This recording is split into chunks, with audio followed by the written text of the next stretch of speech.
750 কোটি টাকা বকেয়া রাজস্ব পরিশোধের ক্ষমতা নেই বাংলাদেশ গ্যাস ফিল্ড কোম্পানির। তাই মওকুফ চেয়ে এনবিআরকে চিঠি দিয়েছে জ্বালানি বিভাগ।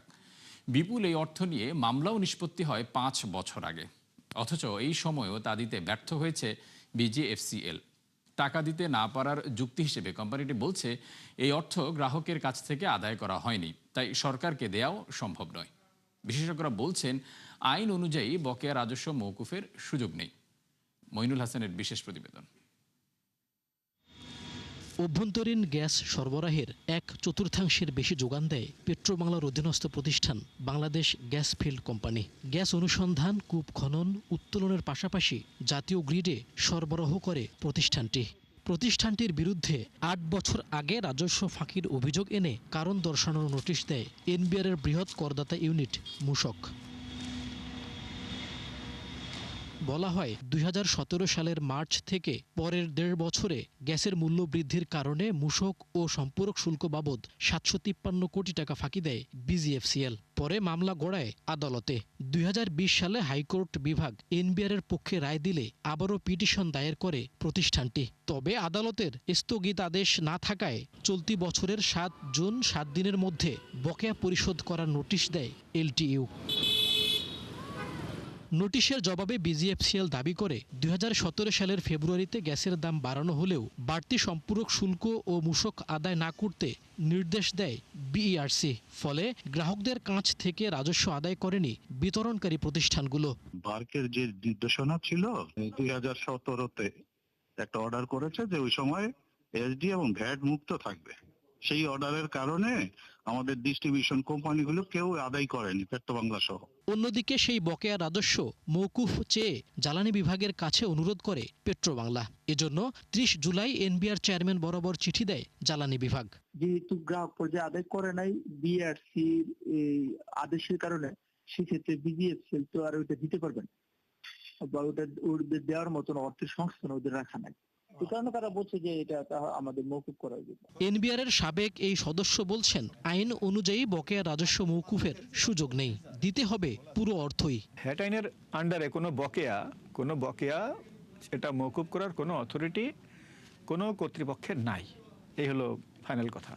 তো কাজে এটা মওকুফ হবে না। তারা চিঠি দিয়েছে, চিঠি হয়তো একটা রিপ্লাই দিয়ে দিবে যে মওকুফ করার কোনো অথরিটি আইনে নাই। হ্যাঁ, তো এটা কিন্তু একটা জিনিস প্রকাশ করে, সেটা হলো দেখেন আমাদের ভ্যাট নলেজের কত অভাব, আমাদের ভ্যাট সচেতনতার কত অভাব। শুধু বিজিএফসিএল নয়, বিভিন্ন সরকারি ও বেসরকারি প্রতিষ্ঠানের কাছে মূসক বাবদ এনবিআর এর পাওনা প্রায় 36,000 কোটি টাকা। মইনুল হাসান, 71, ঢাকা। মঙ্গলবার এনবিআর কর্মকর্তা কর্মচারীদের সাথে রাজস্ব সম্মেলনে যোগ দেবেন প্রধানমন্ত্রী তারেক রহমান। চলতি অর্থ বছরে 6,04,000 কোটি টাকা আদায়ের লক্ষ্যমাত্রা অর্জনে এনবিআর এর কৌশল জানতে চাইতে পারেন তিনি। এ বিষয়ে একটি উপস্থাপনা তৈরি করেছে রাজস্ব বোর্ড, যা প্রধানমন্ত্রীর সামনে তুলে ধরবেন এনবিআর চেয়ারম্যান। একই সাথে আয়কর রিটার্ন দাখিল, কাস্টমস ক্লিয়ারেন্স, ভ্যাট নিবন্ধন প্রক্রিয়া সহ বিভিন্ন কার্যক্রম সম্পর্কে জানতে চেয়েছেন প্রধানমন্ত্রী। এছাড়া সামনে আসতে পারে অটোমেশনের বিষয়টিও। এনবিআর বলছে, দায়িত্ব নেয়ার পর এনবিআর কর্মকর্তাদের সঙ্গে এটিই হবে তার প্রথম বৈঠক। এ সম্মেলনের মাধ্যমে কর্মকর্তাদের অসন্তোষ দূর করার আশা করা হচ্ছে। চলতি বছরেই নতুন বেতন কাঠামোর আওতায় আসছেন সরকারি চাকরিজীবীরা। সচিবালয়ে আন্তঃমন্ত্রণালয় বৈঠক শেষে জানিয়েছেন অর্থমন্ত্রী আমির খসরু মাহমুদ চৌধুরী। মন্ত্রী জানান, পে স্কেল বাস্তবায়ন নিয়ে এখনও কিছু আলোচনা বাকি থাকায় কিছুটা সময় লাগছে। পরবর্তীতে আলোচনা শেষে পূর্ণাঙ্গ বিষয় নিয়ে বিস্তারিত জানানো হবে। এ সময় জ্বালানির সংকট নিয়ে কথা বলেন স্বরাষ্ট্রমন্ত্রী সালাউদ্দিন আহমদ। জানান, আমদানি নির্ভরতা কমাতে ভূমি ও সমুদ্রে নতুন গ্যাস কূপের অনুসন্ধান শুরু করেছে সরকার। আগামী কয়েক বছরের মধ্যে নিজস্ব গ্যাস দিয়েই এই সংকট সমাধান করা সম্ভব হবে। জানিয়ে বিশদ পরিকল্পনা মাফিক কাজ চলছে বলে জানান মন্ত্রী। আরও সহজ হলো কৃষি ঋণ পাওয়ার প্রক্রিয়া। এখন থেকে কোনো জামানত ছাড়াই 5 লাখ টাকা পর্যন্ত পাবেন কৃষকরা। তবে এই অর্থ বিতরণের স্বচ্ছতা নিশ্চিতে পর্যবেক্ষণ করবে বাংলাদেশ ব্যাংক। এ নিয়ে সংবাদ সম্মেলনে জানানো হয়, চলতি অর্থ বছরে মোট বিতরণের লক্ষ্যমাত্রা 60,000 কোটি টাকা, যা আগের অর্থ বছর থেকে বাড়ল 54%। প্রতিটি ব্যাংকের মোট ঋণের অন্তত 4% কিস্তি বিতরণের বাধ্যবাধকতা রাখা হয়েছে। মিসবাহ হাসানের রিপোর্ট। প্রতি বছর কৃষিতে মোটা অঙ্কের ঋণ বিতরণের লক্ষ্যমাত্রা ধরা হলেও তা অর্জন করতে পারে না ব্যাংকগুলো। অন্যদিকে অর্থ না পাওয়ার অভিযোগও থাকে কৃষকদের, কেননা প্রয়োজনীয় জামানত ও কাগজপত্রের যোগান বড় সমস্যা। তবে এবার সেই প্রক্রিয়া আরো সহজ করতে যাচ্ছে বাংলাদেশ ব্যাংক। সংবাদ সম্মেলনে বলা হয়, কোনো ধরনের জামানত ছাড়াই 5 লাখ টাকা পর্যন্ত ঋণ পাবেন প্রকৃত কৃষক। এক্ষেত্রে বিতরণের স্বচ্ছতা নিশ্চিতে নজরদারি করবে নিয়ন্ত্রক সংস্থা। আমি যদি সঠিক কৃষককে ঋণ প্রদান কৃষি ঋণ প্রদান না করি, তাহলে সেখানে একটা মানি লন্ডারিং হয়ে যাচ্ছে। হ্যাঁ, অবশ্যই ব্যাংক নিশ্চিত করবে যার হাতে কৃষি ঋণটা পৌঁছাচ্ছে সে প্রকৃত কৃষক। সংবাদ সম্মেলনে জানানো হয়, চলতি অর্থবছর কৃষি ঋণ বিতরণের লক্ষ্যমাত্রা ধরা হয়েছে 60,000 কোটি টাকা, যা আগের অর্থবছরের চেয়ে 21,000 কোটি টাকা বেশি। আর লক্ষ্য অর্জনে প্রতিটি ব্যাংকে মোট ঋণের অন্তত 4% কৃষিতে বিতরণের বাধ্যবাধকতা দেওয়া হয়েছে। ডেপুটি গভর্নর জানান, উৎপাদন বৃদ্ধির মাধ্যমে মূল্যস্ফীতি নিয়ন্ত্রণেই প্রধান লক্ষ্য। ঋণ হিসেবে যেটা দেওয়া উচিত সেটার তুলনায় মনে হয় আমরা আরো বাড়ানো দরকার। সেই উদ্দেশ্যকে সামনে রেখে আমরা 2.5% থেকে এবার 4% উন্নীত করেছি। এটা ভবিষ্যতে আরো বৃদ্ধি পাবে, যাতে কৃষি যে অবদানটা জাতীয় রাখে সেই অবদানের সমপরিমাণ বা অবদানের সাথে সামঞ্জস্য রেখে কৃষিতেও আমরা ঋণের বিতরণ সহ অন্যান্য সুযোগ সুবিধা বৃদ্ধি করতে পারি। পল্লী অর্থনীতিটাকে চাঙ্গা করতে হবে। এই চাঙ্গা করার জন্য পর্যাপ্ত অর্থায়ন বা অর্থের সরবরাহ নিশ্চিত করতে হবে। সেই টার্গেট করেই আমরা এবার 39,000 কোটি টাকা থেকে প্রায় 53% বাড়িয়ে 60,000 কোটি টাকা নির্ধারণ করেছি। কেন্দ্রীয় ব্যাংক জানায়, স্থানীয় কৃষি, মৎস্য বা প্রাণী সম্পদ কর্মকর্তার প্রত্যয়ন অথবা কৃষক কার্ডের মাধ্যমে চিহ্নিত করা হবে প্রকৃত কৃষকদের। মিসবাহ হাসান, 71, ঢাকা। বাজারে ঋণের চাহিদা কম থাকায় সুদ থেকে আয়ে বড় ধাক্কা খেয়েছে পুঁজিবাজারে তালিকাভুক্ত 26 ব্যাংক। ফলে পরিচালন মুনাফায় মূল ভরসা ছিল সরকারি বন্ডে বিনিয়োগ। শেলটেক ব্রোকারেজের অর্ধবার্ষিক পর্যালোচনায় এ তথ্য উঠে আসে। বলা হয়, পরের 6 মাসে অর্থনৈতিক কর্মকাণ্ডে গতি বাড়ার সম্ভাবনা থাকলেও প্রত্যাশিত ব্যবসা করা সহজ হবে না ব্যাংকগুলোর জন্য। আব্দুল জাহের আনাস রিপোর্ট। দেশের ব্যাংক খাতের অবস্থা বহুদিন ধরেই খারাপ, তার উপর অর্থনীতির অন্যান্য সূচকও চ্যালেঞ্জের মধ্যে। ফলে নতুন কিংবা পুরনো বিনিয়োগ বিস্তৃত হচ্ছে না কাঙ্ক্ষিত মাত্রায়, যার ধাক্কা আরও এক ধাপ লেগেছে ব্যাংক খাতে। শেলটেক ব্রোকারেজের অর্ধবার্ষিক বিশ্লেষণে বলা হয়, বিনিয়োগ না থাকায় কমেছে ঋণের চাহিদা। ফলে বিপুল তারল্য হাতে থাকলেও তা গ্রাহকদের বিনিয়োগ করতে পারেনি পুঁজিবাজারের তালিকাভুক্ত ব্যাংকগুলো। এ কারণে ব্যাপক হারে কমেছে সুদ থেকে আয়। আর পরিচালন মুনাফা ধরে রাখতে বাধ্য হয়েই ব্যাংকগুলো ঝুঁকেছে সরকারি বন্ডে। তথ্য অনুযায়ী প্রথম 6 মাসে 26টি ব্যাংকের 24টি তাদের বিনিয়োগ বাড়িয়েছে সেখানে, যাতে সবার উপরে ট্রাস্ট, এনআরবি ও সিটি ব্যাংক। আর টাকার অঙ্কে সবচেয়ে বেশি ব্র্যাক, পূবালী ও ডাচ বাংলার। যেমন দেখছি প্রাইভেট সেক্টর সম্পূর্ণ প্রস্তুত ঋণ নেওয়ার জন্য, কিন্তু ব্যাংক তারল্য সংকটের কারণে দিতে পারছে না। তারা অধিকাংশ তারল্য ইনভেস্ট করে ফেলছে ট্রেজারি বন্ড বিল বা সরকারি খাতে। হ্যাঁ, ওইটা হবে কোয়েশ্চেনেবল। যতক্ষণ পর্যন্ত প্রাইভেট সেক্টর ঋণ নেওয়ার জন্য সম্পূর্ণ প্রস্তুত না হবে, ততক্ষণ পর্যন্ত আমরা ব্যাংকগুলিকে কিছু বলতে পারি না। প্রতিবেদনে বলা হয়, 6 মাসে 3 ব্যাংকের পরিচালন মুনাফা ছিল নেতিবাচক, আর ইতিবাচক ছিল 23টির। আয়ের বিচারে সবচেয়ে এগিয়ে ব্র্যাক, মিডল্যান্ড ও পূবালী ব্যাংক। অন্যদিকে সবচেয়ে বেশি লোকসান করা প্রতিষ্ঠানের তালিকায় ন্যাশনাল, এবি এবং আইএফআইসি ব্যাংক। অবশ্য এই সময়ে 21টি ব্যাংকই নিট মুনাফা করেছে কম বেশি।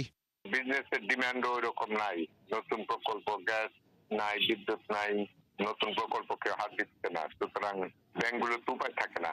এই কারণে ইনভেস্টমেন্ট ইনকাম বেশি দেখাচ্ছে দেন দা ইন্টারেস্ট ইনকাম। ওই ট্রেজারি বিলের থেকে যেটা আসছে ওইটা ইন্টারেস্ট ইনকাম হিসেবে দেখানো, ওইটা ইনভেস্টমেন্ট ইনকাম হিসেবে দেয়। ওর ফলে এই ইন্টারেস্ট ইনকাম গুলো কমে যাচ্ছে, আর কিছু ক্ষেত্রে আসছে একেবারে রিয়েলি ইন্টারেস্ট ইনকামও কমে যাচ্ছে অনেক ব্যাংক। জানুয়ারি থেকে জুন পর্যন্ত আমানত বাড়ার ক্ষেত্রেও ভালো অবস্থানে ছিল 20টি প্রতিষ্ঠান। আব্দুল জাহের আনাস, 71, ঢাকা। চলতি মাসে 16 দিনে দেশের প্রবাসী আয় এসেছে $178 কোটি 80 লাখ, যা আগের বছরের একই সময়ের তুলনায় 41.5% বেশি। সবশেষ প্রতিবেদনে এ তথ্য জানিয়েছে বাংলাদেশ ব্যাংক, যেখানে দেখা যায় গত বছর একই সময় দেশে প্রবাসী আয় এসেছিল 126 কোটি 40 লাখ ডলার। চলতি অর্থ বছরে এখন পর্যন্ত দেশে মোট রেমিটেন্স এসেছে 464 কোটি 70 লাখ ডলার। 2025-26 অর্থ বছরে একই সময় রেমিটেন্স এসেছিল 374 কোটি 20 লাখ ডলার। অর্থাৎ চলতি অর্থ বছরে রেমিটেন্স বেশি এসেছে 24.2%। এর আগে জুলাইয়ে দেশে প্রবাসী আয় এসেছিল 285 কোটি 87 লাখ ডলার। প্রায় এক মাস পরও স্বাভাবিক হয়নি গ্যাস সরবরাহ। এতে দুর্ভোগ যেন নিত্যদিনের সঙ্গী হয়ে দাঁড়িয়েছে সাধারণ মানুষের। পেট্রোবাংলার তথ্য মতে গতকাল গ্যাসের সরবরাহ খানিকটা বেড়ে দাঁড়ায় প্রায় 242 কোটি ঘনফুটে। বর্তমানে তা আরও নেমে দাঁড়িয়েছে 222 কোটি ঘনফুটে। পাম্পগুলোতে গ্যাসের চাপ স্থিতিশীল না হওয়ায় মিলছে না কাঙ্ক্ষিত জ্বালানি। এতে দুঃসায় যানবাহন চালকরা। যদিও আগের মতো দীর্ঘক্ষণ লাইনে দাঁড়িয়ে থাকার যন্ত্রণা থেকে কিছুটা মুক্ত তারা। এদিকে স্থিতিশীল না হয় অসময়ে গ্যাসের চাপ বাড়লে তা কাজে লাগাতে পারছেন না বাসাবাড়ি কিংবা শিল্প কারখানার গ্রাহকরা। প্রতিবার থাকার কারণে প্রেশার ভালো উঠছে, ধরেন 150, 160, 180, মানে সারা রাত ভালো গাড়ি গেছে। এই কারণে গাড়িগুলো দ্রুত কাটছে। দ্রুত কাটার কারণে আজকে সিরিয়ালটা কম। আজকে 2 ঘন্টা লাগছে সিরিয়াল আসতে, গতকালকে 4.5 ঘন্টা 5 ঘন্টা লাগছে। এর আগে আমি 6-7 ঘন্টায় গ্যাস নিয়েছি। গ্যাস ঢুকছে 145 টাকা, আমার গ্যাস ঢুকা লাগবো 350 টাকা। এইভাবে যদি 3বার 4বার গাড়ি আসি তাহলে আমরা ভাড়া মানবো কি করবো? কালকে ভালো ঢুকছে কিন্তু আজকে কম ঢুকছে, গাড়ি কম, গ্যাসও ঢুকছে কম।